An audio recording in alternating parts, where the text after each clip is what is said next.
I put my resume out on LinkedIn. My whole background becomes like a LinkedIn story, but they've never reached out to me about it. But I put my resume out on LinkedIn, and I was almost immediately recruited by a company called ZX Ventures.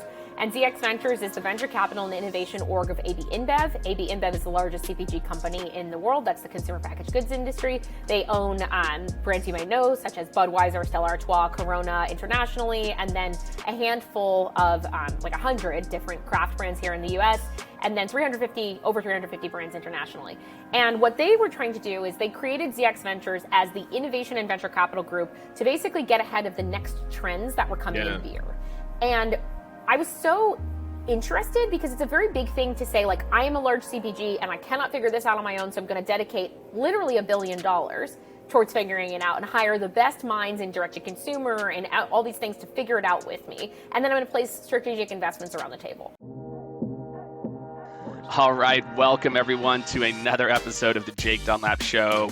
We are very excited that you joined us.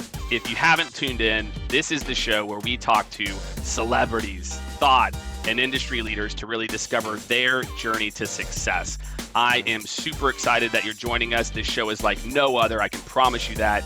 You might laugh, you might cry, but you will definitely leave inspired and gain a whole new level of insight into those people that you follow, love, and admire.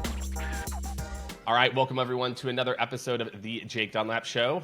Today's guest, I'm very excited. I say that frequently, but this one's really interesting. Just a crazy career journey to being an entrepreneur. I'm excited to dig into that side of it. She went from supply chain expert to ready-to-eat food guru. This week's guest is currently clearing the way for you to enjoy chef-prepared meals with the nutritionist-approved menus, all powered. Of course, it's got to be powered by AI, right? I mean, like everything, right? And she's not just a disruptor. She was featured as a top 25 consumer health tech executive, E&Y Entrepreneur of the Year Finalist last year, and even more impressively, her company has 55% women sitting on the executive board. Holla. All right. Please welcome the fearless leader of Territory Foods and pug lover, Ellis McCue. Ellis, welcome to the show. Thank you so much for having me. I'm so excited to be here. Good. I love that. But I bet you tell everybody that. I bet you it's like, oh, I'm really I excited. do, but I am still genuinely excited to be here. Like the weather. We were just talking about this beforehand. If you don't know, you should go to Ellis's Instagram. We'll put a link in there. She is an authentic lover of a conversation around the weather. And I agree, because it is like this very common point. It's unifying. That we all have, we're all humans. We need to remember that we're all humans. We're all having similar experiences, not the same. It's always good to find that moment of connection with someone. Yeah, I agree. So let's go back. So we'll talk about, grew up in Northeast, and we were talking about this, like I was trying to flex my Boston street cred, and I think my Boston friends will make fun of me. It's like, it's Worcester. She's like, no, that's not how. And I was like, I know that's not how to say it, and I butchered it. So anyway, what was life like growing up in Worcester and around Boston? Because I think you went to high school there as well too, in the area. So I actually grew up between Boston and Providence and Worcester. So Providence is Rhode Island, Worcester and Boston or Massachusetts, in this triangle of rural nothing. So I grew up on 25 acres in the middle of nowhere in the woods. And the reason I grew up there was my parents were hippies, just honestly like hippies in the 70s. And my dad was in public health and a dentist in public health. And they had been living out on like the Navajo Indian reservations and everything like that. And they wanted to do really good for the world. And so when they moved back to the Northeast, kind of after being out on the reservations, they chose this tiny little town called Mendon, Massachusetts, because the area around it really need high quality health services. And it was an interesting rural kind of urban divide, even in the heart of the New England. So actually really fundamental to watch my parents be what is essentially, now I would call them entrepreneurs. They would never have called themselves that. Right. Because they were running a dental office and like employing people and thinking about their role in the community, but really took that as like a social responsibility and actually provided me with an amazing framework for everything that I've done through my career to say, like, what is my social responsibility to the communities that I touch? And then how will my daughter look at the work that I do? Right? The way that I look at the work that my parents did together, it's like, how do you create not the legacy back to your parents' generation, but like the future for your progeny to say, like, I'm really proud of what my family's done. And then, New England is just like really cold. So I left as soon as possible is the other always says, why don't you live in Boston? Great city. Too cold for me. I agree. I lived in New York for 6 years, so I guess I shouldn't say that. But that was good. Now I'm in Austin. It's much better. And yeah, I mean, it's interesting, right? Because again, it's so interesting when I talk to people who have, parents of like that same generation, and how many, again, like nobody was an entrepreneur, right? Like this wasn't like a thing. It was called it was called like a small business, right? Like a profitable small, this thing called a profitable or nonprofit small business. And so what do you feel like? I mean, obviously, were there some memories that stood out of, again, obviously, whenever you see your parents doing that type of work, starting a business that's really meant to serve, are there some memories from kind of early childhood, high school that stand out that really have stuck with you? So many. One of my favorite and first memories is that I used to lick envelopes in my dad's office on Saturday mornings.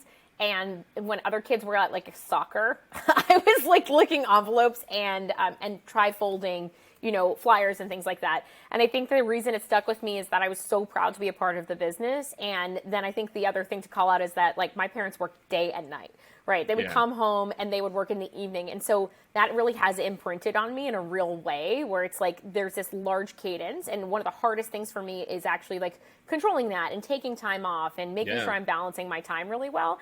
Because I think when you grow up in that environment and that's what's structurally like correct to you, you really model that as an adult. I used to be the person at like maybe 12 or 13 years old who would call and follow up on insurance claims because I could mimic a really adult voice. And so I would put on my mother's tone and I would call, and people would yell at me all the time that they didn't want to pay and things like that. And I think that was like a great training foundation for being a consultant. People yell at you a lot when you're a consultant. And I think I've always had just like a super high tolerance for angry customers, angry clients, and everything like that from that foundational time. I love that. Everyone should make their kid like cold call or do something like that early on. I did it in college and I kind of earned my cred there, but I can imagine at that age too. Or you're like, or it's like, what, I could also see like the flip side. You're like, are you yelling at a kid? They're like, oh, I'm sorry. And like, they didn't know. They had no idea. And I grew up singing. My maiden name is Singer. And so everyone was like, oh, Alice Singer, do you sing? And I'd be like, I do. I do. And I did tons of musical theater and tons of acting as a kid. And it's been so foundational for me because it means that I'm so comfortable. Last week I was at a conference and I spoke in front of, 2,000, 3,000 people and was totally fine. And, everyone's like, oh, do you need to practice? I was like, why would I practice? I'm just getting up on stage. It's not a big deal.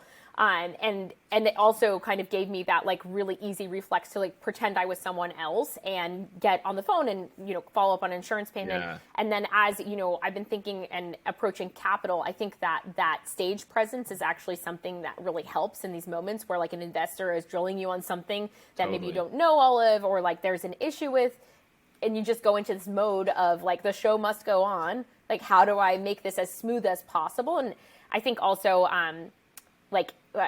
not many people know this, but now it's going out on a podcast. But in college, I was in a comedy a cappella group. Okay. Don't look for it. What is a comedy a cappella group? Tell me more. Because now we're at Johns Hopkins, right? Johns Hopkins. We're at Johns Hopkins.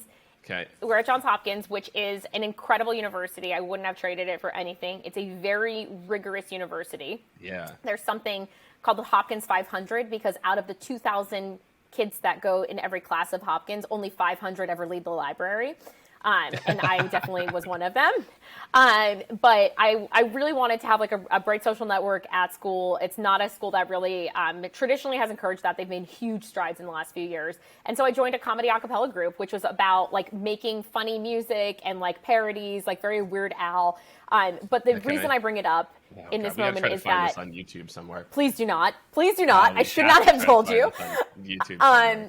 The reason I bring this up is that when the crowd isn't laughing, you have to know why. And you really need to like start to not only be able to speak, but then also look around the room and say like, okay, how do I engage this person, or how do I get this person like back on my side, so to speak? And I think that when you're in business, that's a huge skill. It's like so valuable to be able to look at someone's face and see if they're engaged, and like, how do you change your pitch and how do you change your story to really reach them? So I feel like I had this really unique upbringing of, very focused small business with a really strong value set. My dad once traded somebody like a new set of veneers for a pig because the person had no money to pay. and it was a farmer, he had a pig. Right. My dad comes home with a pig. My mother's like, get that pig out of here. Like, put them on a payment plan. Like, how are we going to make this work? Like, that really, like, small business, like, local community mindset, plus this ability to be on stage and feel really comfortable in these, like, these uncomfortable moments and watch the people around you and dynamically change. You know, that's been, like, I would say the cornerstones of the way that I've approached my career, leadership, so on and so forth. Well, yeah, I mean, you learn so much, again, like that, the art of reading the room that, I mean, just comes from going up there time and time again and having to adapt. So I can imagine learning that skill at that age, you know, as you kind of built from the stage, then doing that, which is, you know, relatively quick, and you have to read the room and I think it also gives you that appreciation. And again, I kind of grew up in sales, and it was the same way, which was the words that you say and how you say them have a direct impact on the action that happens. And so many people, they don't get that nuance. They don't think that detailed, and that carries with you. And you know, like on a pitch, I have to deliver it this way, and this is how I have to think about it, and the things that I should say, and the way to phrase it, that I feel like it sounds like that was just, again, it was a part of the journey, not knowing where you would be, but it sounds like it's had a pretty big impact. Exactly. It also teaches you a lot about your own business, your own dynamicism, or your own empathy to say, like, okay, why is this person engaged? Why are they not engaged? What's interesting to them? Like, do I have something to tell them that's interesting? And if I don't, why are we having the conversation? And I think that's really helped me. You know, one of the hardest things about being an entrepreneur, one of the hardest things about being a CEO of a venture-backed company is accessing capital. And there's been lots of things written on people who have easier access than others and everything like that. And I think for women raising venture capital, like, there is this pressure to be very rehearsed and to be very polished and to be almost like robotic. And I've seen it firsthand really have a negative impact. And you know, folks are looking around the room kind of searching for that human emotion. Yeah. And so I think that if you can get out of your own self a little bit and say, like, how do I make this interesting, applicable, choose the right people to talk to, make sure that it is the right fit, you're going to have that payoff for you, you know, tenfold. Yeah, I love that. How did you get into, like, looking at your major, and I know you studied in China as well too, but you double major in international studies, East Asian studies. And then a double minor in economics and history as well too. It's like, oh, let me pick some of the easy stuff here, like East Asian studies and economics and history. It sounds very hard. What was it like? What was it about that major that was so? Again, like, think about like the different things that you've done, and you know, at this point in your career, and I know you had a lot of internships in college as well. Like, what was it about East Asian studies in particular that was so, I guess, like, drew you to that? Yeah, I mean, I have always loved history. It's been my favorite class my whole life. And I think, you know, approaching university, Johns Hopkins has one of the best international studies programs in the entire country. And they also had a 5-year program with the School of Advanced International Studies here in Washington, D.C., which is a BA-MA. And I specifically chose Johns Hopkins to go to that program. I chose East Asian Studies because I love efficiency. So I know this sounds crazy, but when I was going through my international studies major, it's one of the hardest and most complex outside of, like, engineering. My husband always makes fun of me, and he goes, you went to the world's best engineering school for international studies. I'm like, it's the best for international studies also. But that's it's what interesting. I was thinking. Your husband said it. I was thinking something. I was like, man, this sounds really hard. Well, he's an engineer, so he gets to say that. But for me, I was looking at the International Studies program. It is one of the most rigorous, and you have to take a dominant language. I chose Chinese because I wanted to take Chinese or Farsi, and Farsi was at 8 a.m. on Fridays, and I knew that for me as a person, I was never going to be able to make it to that class on time, and Chinese was at 3 p.m. So I chose Chinese, and my grandparents had also done a ton of travel in the 70s and the 80s in China, which is a super interesting time to be there. It's right around the Cultural Revolution, and they were pacifists. They were world travelers at a time when nobody was a world traveler. And actually, when they passed, we were going through their effects, and we found an itinerary from 1971 typed out in a typewriter of Tehran, Iran, Iraq, India, and all through the Middle East. And they had the contacts, they had where they were staying, they're local people, and traveling around the world in the 70s and 80s was so completely different than it is now. It was this moment of total beauty that the reason I chose this major was very much because I came out of that world of their stories and growing up watching cool. them travel, and I wanted to be a part of that. I got the second major in East Asian Studies because I'd done 85% of the requirements for international studies, and I thought it was a bad use of money otherwise, so went for it. And then I actually got a double minor in history and economics for very much the same reason, but when I was later in my college career, I lost my father. I lost my father to a stage 4 glioblastoma when I was 21 years old. And I actually took an entire semester off to go be with him when he was very, very ill with stage 4 brain cancer. I wouldn't change that for anything. And when I came back to school, I was a different person because I'd been through obviously a massive emotional trauma, but I also had this strong feeling of we don't have that much time. And so I really said, like, what am I passionate about? I had already finished out my degrees in international studies and East Asian studies. And so I loved history. So I got my minor in history. And then I started to like really understand economics a lot more. And I said, well, this is something super interesting. And I had been interning in banks and things like that, but it really hadn't clicked for me how all those things work together. And so I guess just to say, I love school. And I'm a massive nerd, and I often say to my husband, maybe I'll go get my PhD in history, and he's like, please don't do that. You just started this company. We can wait. Maybe that's chapter 2. Exactly. I'm a lifelong learner, and I think like you're either a personality that like craves school and craves learning and like really, really loves to learn, or you're somebody who prefers not to, and that's like okay as well. But for me, I'm always trying to understand more and more about everything around me and sop it all up. All right, so awesome story. And so what then led to consulting? So then after this, so school is over, you graduate, then, and not just, again, you get into different worlds, like you traveled to different spots as well too, but what was it about consulting that was, I guess, exciting for you before you went to the Gap? Yeah, absolutely. So during college, I had interned across banking. I had interned in a couple of more technical spaces, and I had studied abroad. I studied in Beijing, China before the Olympics, which is like a little bit of a different time. And then I had also studied abroad in Italy, which is amazing. And I speak very, very poor Italian and very, very poor Chinese at this moment. And I was coming up in one of my internships, and it was like 2007, and it was the fall of 2007, and I was saying, I'm thinking about my next step, and I was interning at a capital markets firm in Baltimore, and the managing director of the firm said, hey, don't go into capital markets research, and probably don't go into banking. And I said, well, why? And he's like, I think this whole system's about to fall apart. And he explained to me what mortgage-backed derivatives were and what he had seen. And he was kind of like an OG of investment banking from the 80s. And Baltimore is like an incredible city. It's got like this wealth of resources. Some are utilized, some are underutilized, some are known, a lot are not.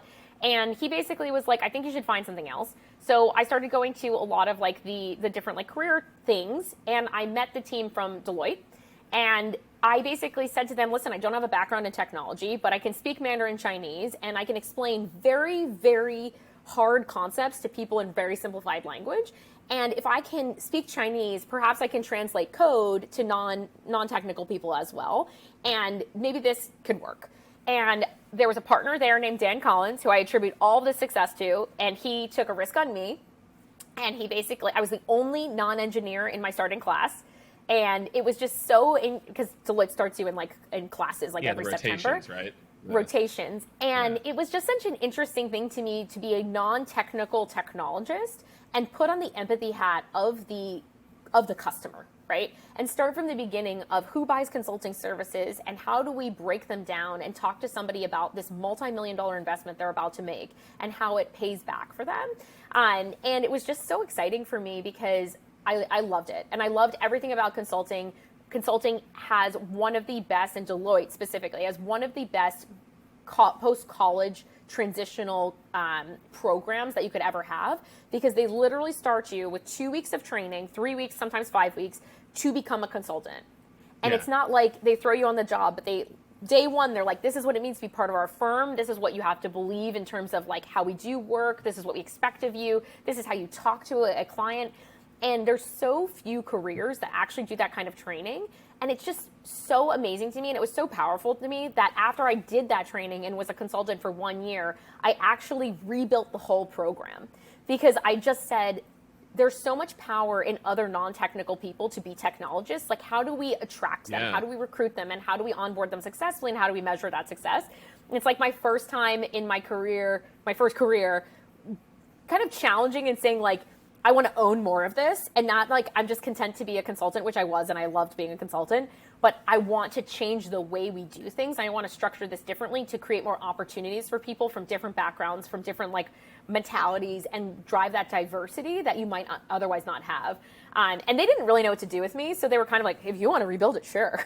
Like, okay. Like, we're not going to stop you. Right. And they partnered me up with somebody internally, a senior manager named Michael Durbin, who we're still very good friends. And I remember the first time I said to Michael, I was like, I think we need to restructure the business case. I think we restructure the program this way. I'm going to redo it all. I can do it in Excel. I can do X, Y, Z. He was literally like, slow down. Just slow down for me. You are one of the brightest people I've ever met. Let's do this together. I want to be your partner in this. I want to figure it out. And it was great advice. Slow down was great advice. And it was just such an amazing opportunity to rebuild those programs. I rebuilt it for the U.S. Business Technology Analyst Program, which is the feeding program for technology, and then rebuilt it for the post-MBA program, despite not having an MBA myself, which was really interesting, and then rolled out the Business Technology Analyst training programs in Mexico, and then structured the one for India as well. So really thinking about international expansion and how do you cross cultural borders and deliver the same type of training across a lot of different types of backgrounds. It's always been my passion. And then you start to see the kind of the flavors there of like, even though you're like in-house, like the entrepreneur, right? Of just like, I see these things and I want to fix them. And I feel that there's also that sense, as I hear you talk too, like, there's that sense of ownership, right? That I think as you watch your parents grow up and you see these things and the different things that you chose to do throughout that are kind of independent where, that's another thing you talked before about, like people are either kind of learners or, sometimes not as much. I really feel like that's another one where there's people that are like, do you pick the trash up on the ground when you're walking to get a coffee or don't you? That's right. Do you see things that should be fixed and you just want to fix them for the people's experience sake, not just for your own career. 100%. And so I can definitely resonate with that 100%. And then you really kind of niche. Well, you go like somewhat niche, right? So then you're in San Francisco, you're in New York, you go join the Gap. Global supply chain, senior finance manager, logistics planning and strategy, product operations, international franchise, e-work. Like, what was it about? Like, how did you kind of start to get? Again, I don't want to call it niche, but like, how did that really start to become like a passion for you around this like logistics planning strategy? 100%. You made my career sound so intense just then. I mean, it does. I loved it. Looking at it, I'm feeling intense just reading it. Totally. So I was at Deloitte for about 6 years and was super successful. Deloitte has a thing called utilization, which is basically like of the hours you could work, how many hours did you? It's a percentage, right? And the target for like my levels was always like 85 to 90%, and I was always at like 120. So if that makes any sense to you, it's just like I'm my overworker. How do I get my consultants there? Look, as someone who runs the consulting for, yes, we use utilization as well too. You know what? Oh, wow. You know the way you get them there? You make them like a partial owner and you give them that. You have to hire the people that want that because not everybody wants that. And then you give them that ownership. And so I think like the leaders in Deloitte very, very smartly gave me a lot of responsibility as a pretty junior person. Right. And I just ran and ran and ran. I had an amazing mentor who I was kind of like hitting my head against like the promotion cycle and structures and things like that. I was running like a massive project and wanted to be promoted early and all these things. And I had a mentor who said to me, best piece of advice I've ever gotten in my professional career, so I'm going to pass it on, is working at Deloitte or just work in general is a pie eating contest. And you eat as much pie as fast as you can, and you eat and you eat and you eat. And even when you're nauseous, you eat the pie. And the person next to you is eating just as much pie for you, and you have to watch out of the corner of your eye to make sure they're not eating more. And then the amazing thing is that at the end of the pie eating contest, when you're totally full and you feel so sick, the reward is more pie. So you better like what you're eating. I like that. I'm going to borrow that for sure. It just like resonated with me so much. And I basically said, I'm eating this pie really fast, but I just like don't know if it's the pie I want to eat for the rest of my life. And like, if the reward is more pie, I just don't know if I want that. So I had moved from Washington, D.C., where I was consulting in Texas, in New York, and D.C. proper, large-scale manufacturing generally. And what that meant was deploying large-scale Oracle ERP systems through finance, supply chain, manufacturing, rationalizing like AR, AP, kind of the more dry financial things, and then also looking at like WIP inventory and how do you actually use the physical things that you need to do manufacturing.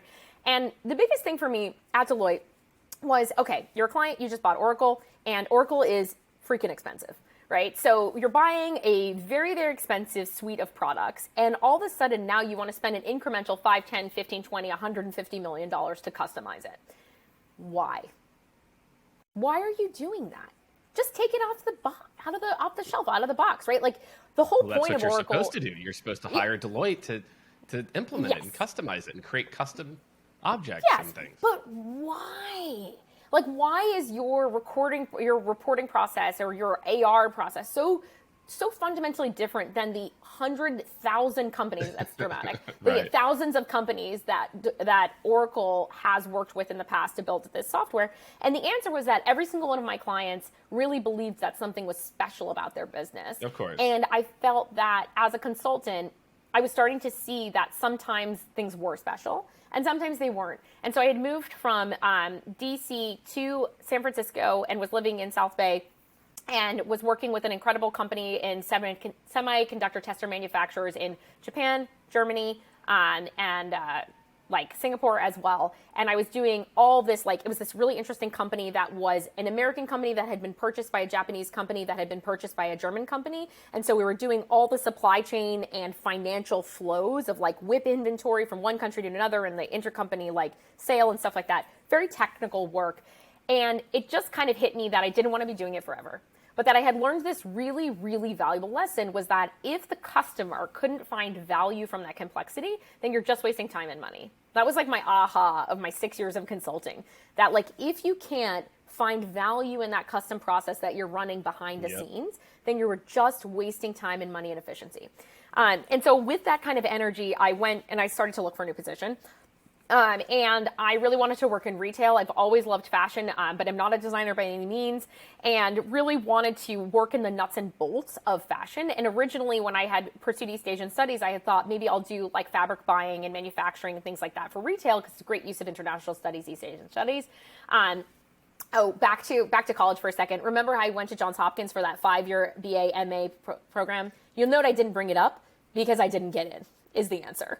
And essentially, like, they took 5 people, they were like, it's not going to be you. And at like 19 years old, because they tell you your second semester, I was kind of like, oh my God, why have I chosen this semester? path? Like, you've already been disqualified. You've already been disqualified. And I was just like, oh my God, now what? So I think my like piece of advice on that is like best laid plans. Of like, course, exactly. They never come to fruition. But that being said, love Johns Hopkins. I'm a huge fan and try to contribute back as much to the community as possible because it's a great place to go to school.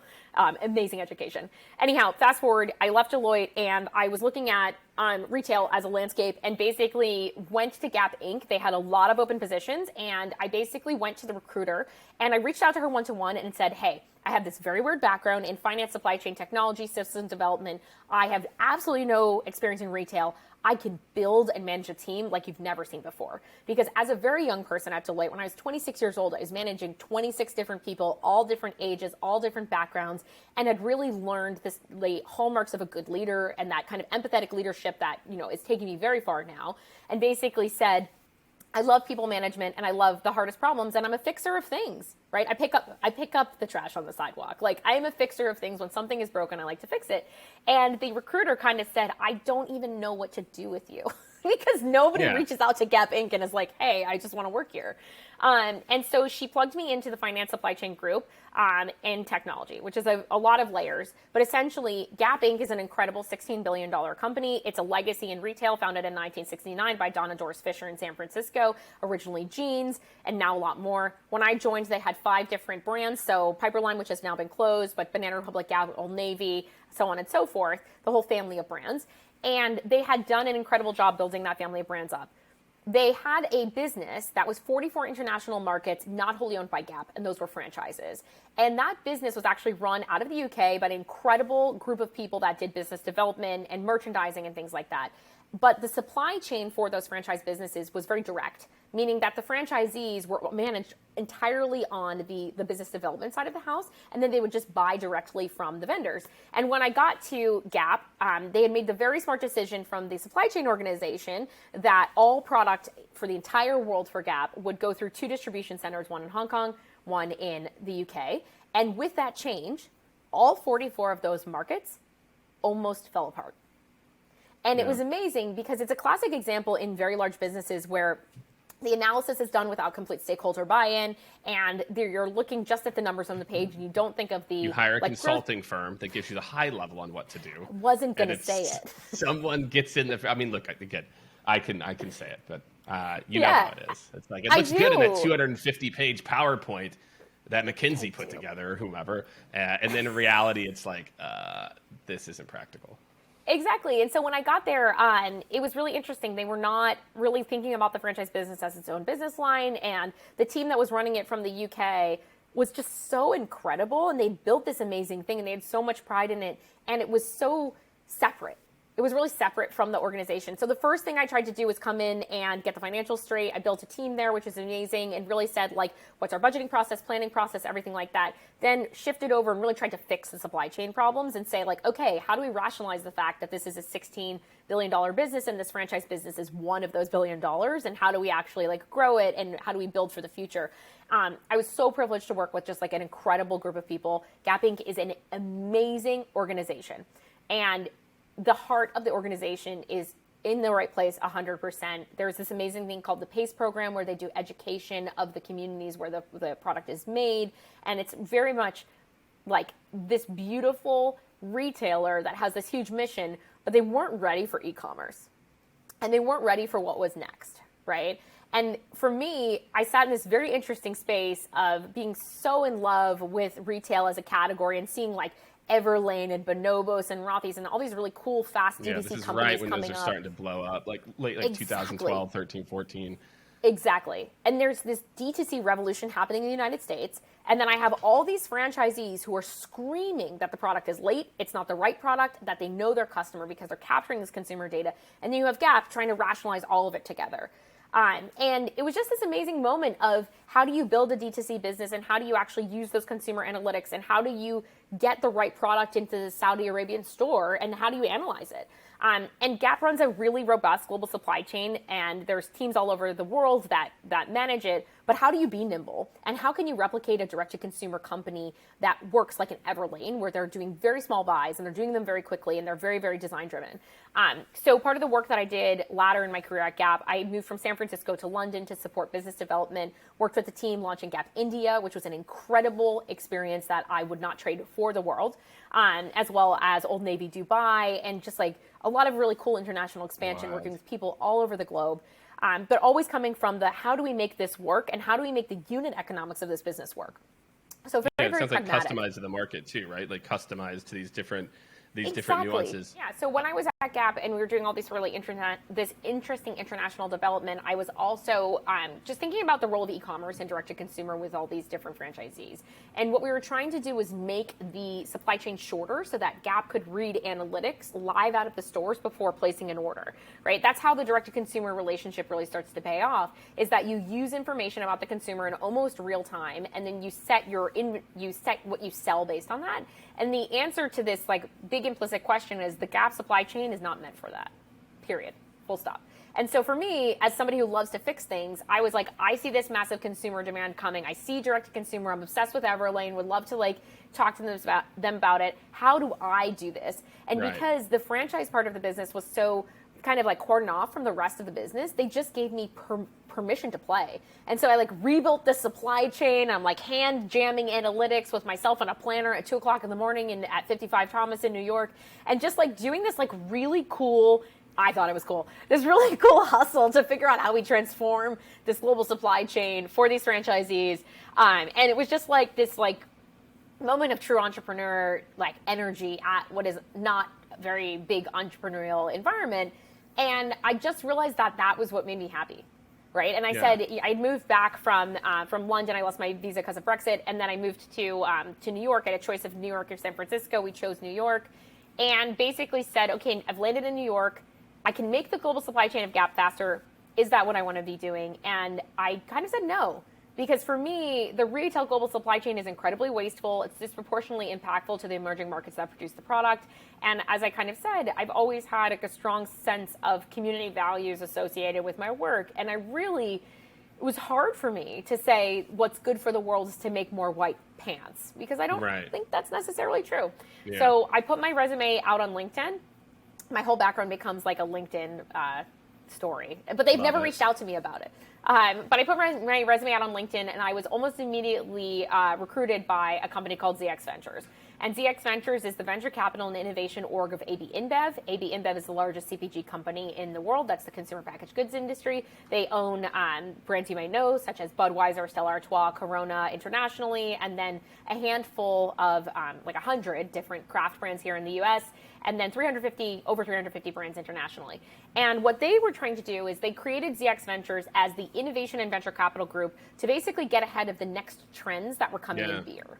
And I was so interested because it's a very big thing to say, like, I am a large CPG and I cannot figure this out on my own, so I'm going to dedicate literally $1 billion towards figuring it out and hire the best minds in direct-to-consumer and all these things to figure it out with me. And then I'm going to place strategic investments around the table. And the reason they recruited me is that they believed that beer as a category was declining, and they wanted to stop that, right? And it's declining for a couple of core reasons that I won't get into, but very much around like lack of premiumization versus wine and spirits, lack of health properties that are really important to everyday consumers now, and then a lack of female-focused marketing traditionally in the beer industry. But what they have is this family of brands that people love and that people recognize. And so their central posit was, how do you take brands people love and turn it into sales? And how do you use those sales to then drive beer consumption without selling beer? And so they brought me in because I had this very weird background of finance, supply chain, operations, technology, and merchandising. And I like to think that there's only probably 2 other people with that background, and the other one was like not available. And that is why they hired me. Because they, like, when I talked to the recruiter, she was like, you have the weirdest background I've ever seen. And I was like, yeah, totally. But I love beer, and I do authentically love beer. And so I started in very, very early 2017, actually like first week of 2017, and really like showed up day one. They gave me a laptop and were like, build a business, which is really exciting for me. But they had this like posit that there was like $100 million sitting in glassware, and it's something they had given away, and could they sell it? And it was so fun because it was this environment to really test my skills in direct-to-consumer, in product like design and things like that. And if you think about this whole story, it's been very iterative in getting to know that consumer and figuring out why the person purchases and what that end consumer value is. And so at ZX for about 2 years, I built businesses all over the world and used a design thinking methodology to do it, and basically would land in a market with myself and a creative director, and we would walk the market. And we'd say, what are the brands we own here? What's the competitive landscape? How do people drink them? Why do they drink them? Who is it that we drink them? We make like a different profile, and we figure out where they shopped, why they shopped, what else they were buying. And then we would build products across 14 different categories. So like glassware, apparel, housewares, food, so on and so forth, experiences, to reinforce the love of these brands and leverage the marketing that had already been done for these brands and sell non-beer things. So super fun. Super crazy, if you can imagine. Like, launched 9 business units in 2 years. That's what I had in my notes here, and scaled a bunch of them to profitability too, which is no. Yes, although the giant asterisk on that is that when you are working with Budweiser globally, there's a little bit of marketing already out in the world. A little bit. You got a little bit of tailwind. A little bit with some of that stuff. But for me, it was so interesting because I got to own from design all the way through sale and the analytics on sale and the refinement of the assortment, and work with all this emerging e-commerce around the world, and working with the folks at Emporio in Brazil and Beerhawk in the UK, and like all these different spaces, and thinking about how we could work with like semi-autonomous stores in China, like these crazy formats. And it was so much fun, and traveled all around the world for 2 years, 75% on the road, and tons of success from a top line perspective. Very, very, very successful business unit. But, you know, I was about 75% of my way through my second year, and I kind of said, like, okay, what's it for? Right? AB InBev is a huge company. Like, is my dream to make them another $100 million? Like, is my dream to be a vice president at this company and do that? And I had really, like, had a moment when I was traveling specifically through Latin America, like going to places where, like, they owned the local brewery. They owned the schools. They owned all the houses. They were leasing them back. And I kind of had this moment of like, what are we creating here? And am I on the right side of history? Which sounds like really heavy for beer, but it really kind of reaffirmed my feelings about small businesses and about the way that we build local economies. And I'd been watching the way that venture capital was placed in the world and saw it going to so many businesses that I knew would never make money. And I had this moment of like, but why? Like, why are we doing this? And like, why do we think that is okay as an environment? And so I took a step back. My health had completely fallen apart while I was on the road. Shortly after my father passed, I went on this like very personal health journey around cancer prevention, and basically said, like, I went to a doctor and I was like, how do I prevent cancer? How can I prevent this? I'm 21 years old. And they were like, oh, you can't. It just might happen. And that is like the worst thing you could ever say to a 21-year-old who's suffering a tremendous loss. Yeah, I can because imagine. I just was like, I don't know what to do, right? And I'm a naturally active person. And so I sprung into action. I started doing a lot of research on food and how food can impact cancer prevention and how you could potentially, use different types of food. I experimented with inflammation and cut gluten, sugar, dairy out of my diet. I've slowly added those things back in, but I still have a really great life, is what I would say. I have celiac, so I can attest to. So you understand. I understand. Those are tough lives, right? Like, it's a tough thing, and it's really hard because I think that cultural understanding of health and wellness in the early 2000s was very, very low. Like, if you think about like health and wellness in the common like vernacular in the early 2000s, it's very much diet culture. It's 100-calorie snack packs of SnackWells, right? And I think that what happens in the early 2000s into the 2010s is a very beautiful thing. And it's a little bit more around functional eating. And it's about how do you eat for your body and your body's specific needs. And I see that as really the foundation of the personalization that we see today, which is really exciting. And so I was going through this like transformative change in my own health through the early 2010s, like starting in about 2012, 13, 14, 15, experimented very much with keto, got very into it when it was a early stage and like still like living on the fringes. And now you walk into any store and there's keto products, which is like totally crazy.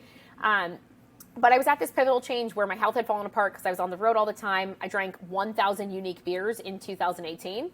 It's a lot of beer is the answer. I love beer. It's still a lot of beer.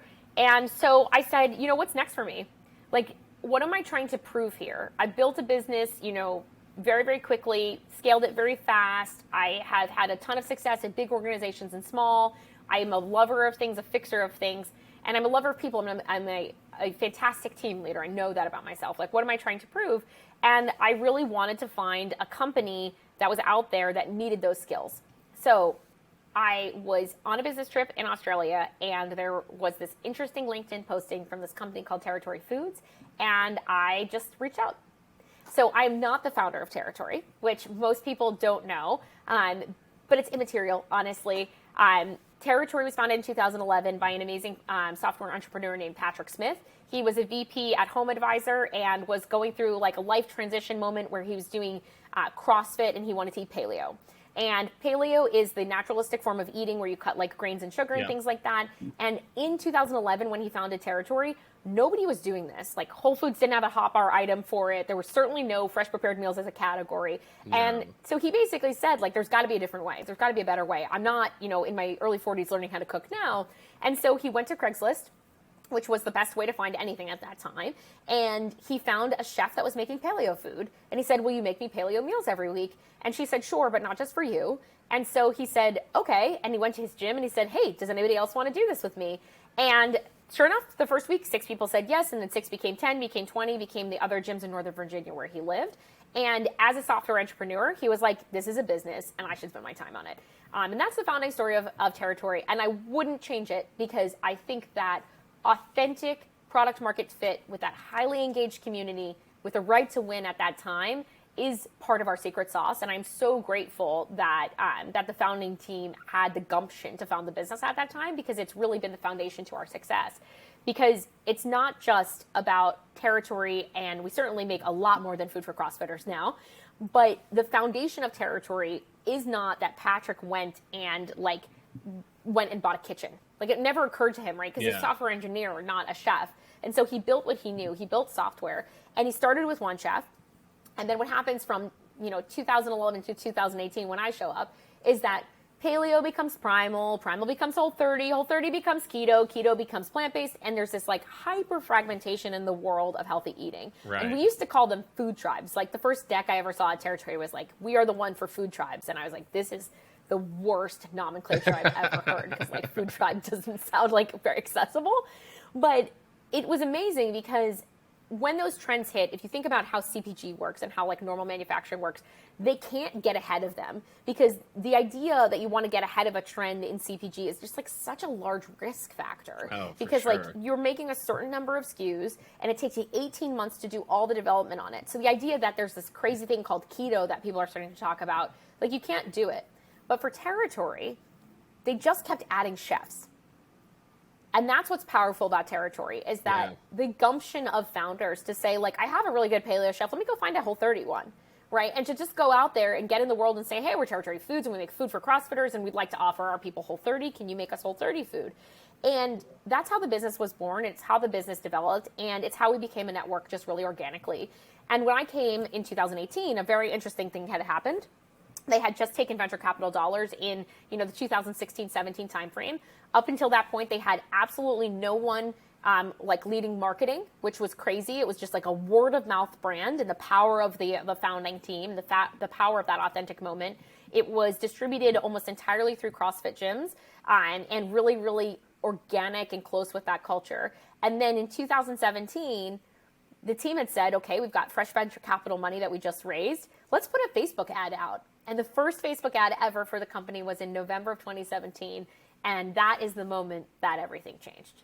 And all of a sudden, this small business that had been run on friends and family for the first 5 years, which means that it was super profitable, really heartfelt, like just a lot of that small business grit, it now was a direct-to-consumer business in the high-flying world of VC-backed direct-to-consumer companies. And it was just a different business to run. That customer had a different set of expectations. They wanted different types of food. They wanted different types of producers. They had a different payback mechanism. They had a different lifetime value. And with that structural shift, the founding team basically said, we need to bring in somebody who can help us with the scalability of the business, who has done this before, who knows what the consumer looks like, and who is going to help us drive to the next level. And they put a rec out for someone in finance, because they kind of said, maybe finance is the control point we need on like cost of acquisition and things like that. And that's how I came in the business. And so it's amazing, because the real implicit question is always, how does somebody from like finance supply chain background ever end up in the CEO seat? Because it's super rare unless you're like Flexport, right? And the answer is, my career really transitioned in the latter stages from this moment of like heavy supply chain finance technology into consumer learning, and that the world of direct consumer is so dominated by that consumer design thinking methodology, that all of the work that I did, at Gap, ZX, and certainly have done at Territory, is really leading towards how do you build something that's intimate and personalized for that customer, because that's the value of that relationship. And how does your complexity in your supply chain and your operation deliver a product that is better than the competitors? And that's how it all comes together. I love it. And for those of you who don't, we'll obviously link. I mean, you're talking about being able to get these like amazing meals for like $11 to $12 to $13. I mean, it's pretty awesome. It's a really, really, really awesome service. I'm excited. And what have you learned? So as we kind of start to wrap up here, like again, like you've had this like kind of really kind of different path that there's a lot of themes though, right? About these projects, these things that like fixing and liking to, again, understand consumer behavior. What's next, right? Obviously last year you all raised another round for 22 million, right? So obviously like, let's go. And obviously the space since then has exploded, right? There's like Trifecta and Factor Set. Like there's a lot of folks, and you guys are kind of like the OG in the space.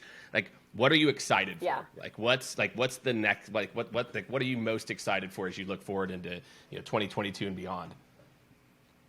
Yeah. So I'm excited for like so many things, but the first and foremost thing is that Territory is a great business, period.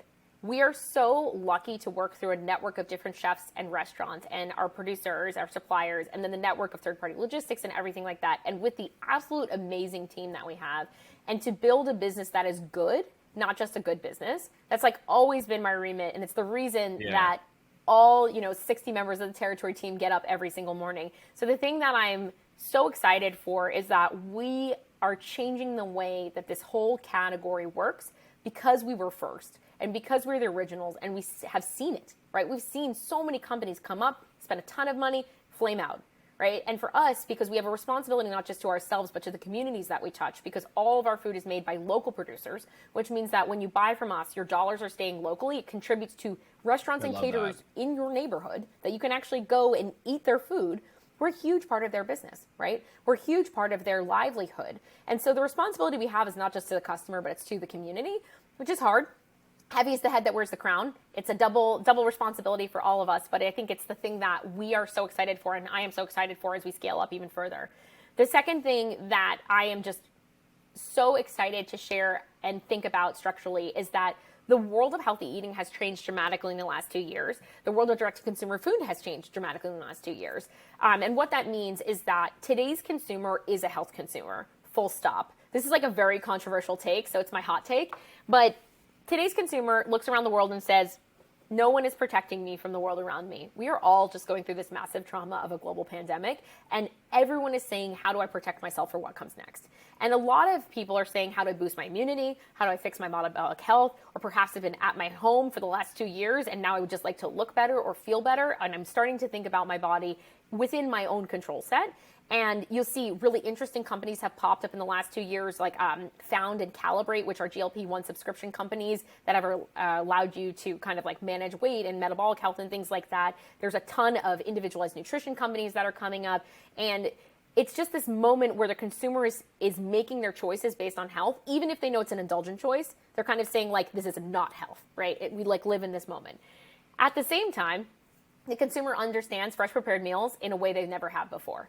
Right. Sure. The category has exploded. It's going to be $19.9 billion by 2027 out of a category that in 2018 and 2019, when I was raising money, people would say, oh, it's a meal kit, right? And I would say, no, it's ready in 90 seconds in your microwave, fully prepared. Yeah. Right. You just heat and eat. And people would say, oh, so like a meal kit? And I'm like, no cooking, no cooking at all. And so it's a really interesting transfer of knowledge and also acceptance in the marketplace, because today's consumer is busy, period. And everyone just thinks about their time really differently. And people think about like, you know, do you really want to be prepping chicken on a Sunday night, or you want to be enjoying the time with your family, or taking a walk, or just enjoying, you know, the things around you?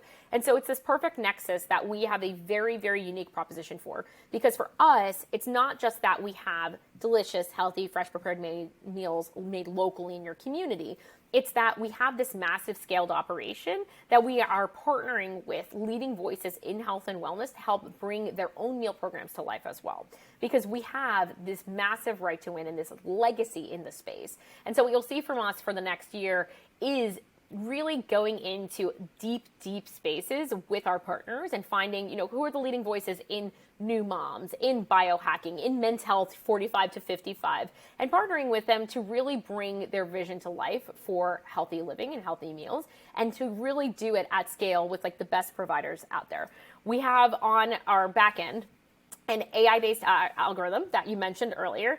And I know that every company says this, that they have this. We actually have it. And what it does for us every week is a really powerful thing.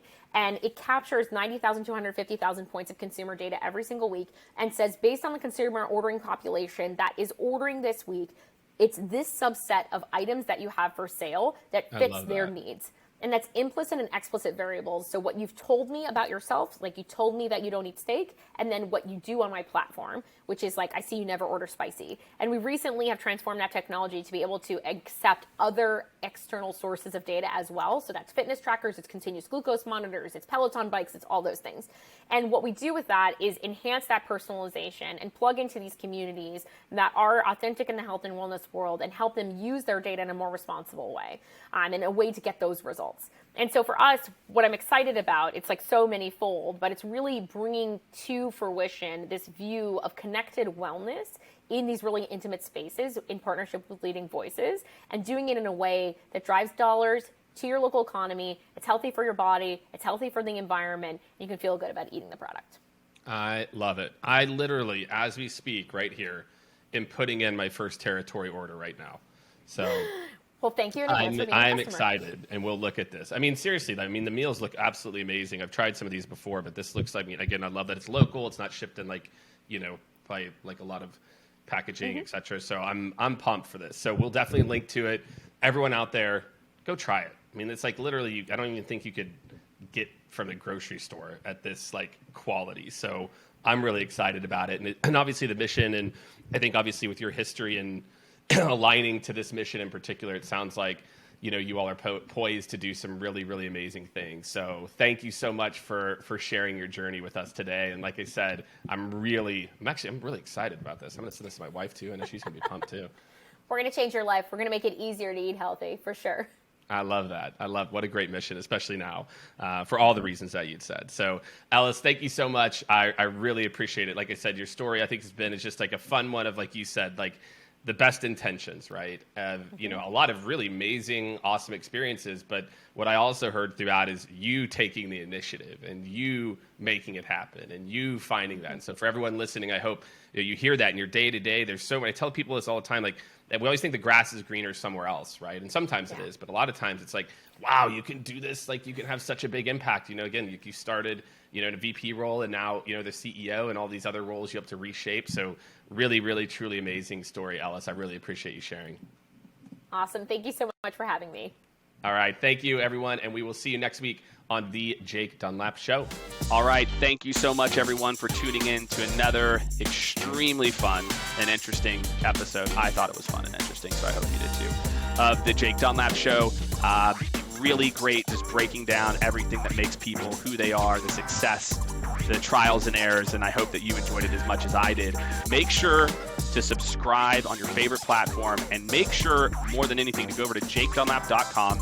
That's where you're going to stay up to date on all the latest guests, additional details, prep notes. We're going to be sharing everything on jakedunlap.com. So go ahead, go over there. You can subscribe there as well too, and we will see you next week on the Jake Dunlap Show.